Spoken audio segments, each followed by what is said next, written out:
Existe algo que quase ninguém faz quando fala sobre feminismo: voltar à origem. O feminismo moderno não nasceu nas redes sociais, não nasceu em hashtags ou debates contemporâneos. Ele nasce no século XVIII, em meio ao Iluminismo, um período marcado por rupturas profundas com a autoridade, tradição e, sobretudo, com a fé cristã. Um dos nomes centrais desse início é Mary Wollstonecraft. Ela é frequentemente apresentada como uma defensora da educação feminina. E de fato foi. Mas a sua construção intelectual estava inserida em um ambiente que colocava a razão humana como autoridade suprema e via as estruturas cristãs com desconfiança. Sua própria vida refletia essa ruptura. Criticava o modelo tradicional de casamento moldado pela moral cristã e defendia a reorganização social baseada na autonomia individual.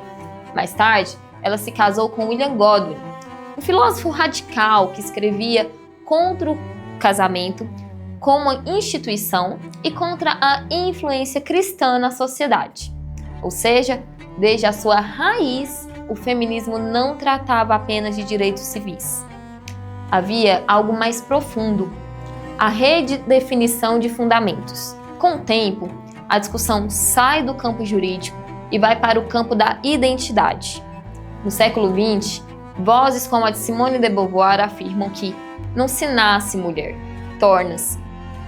E essa afirmação transfere a identidade da criação para a construção.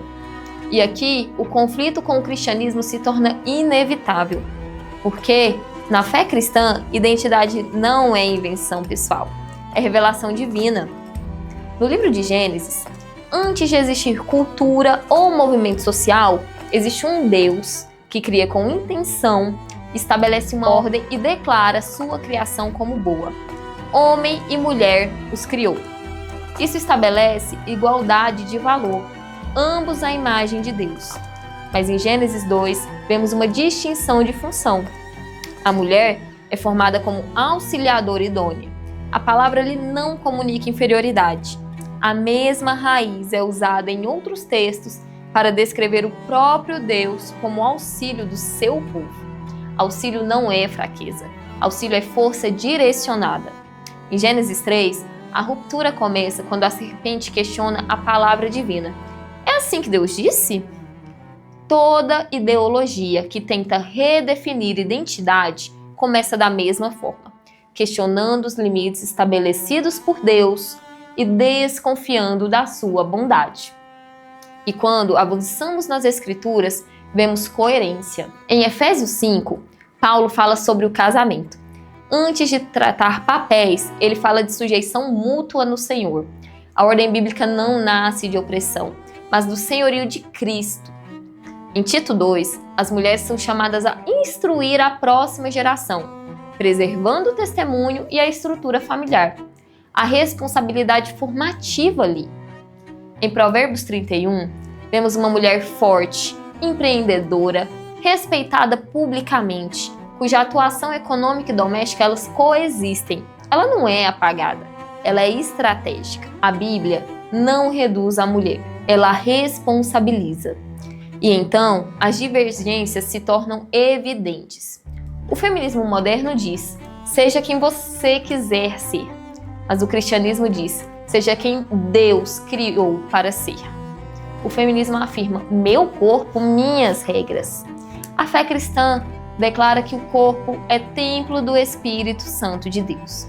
Se o corpo pertence apenas a mim, a autonomia é absoluta. Mas se ele pertence a Deus, a santidade, a propósito e a honra sobre liberdade.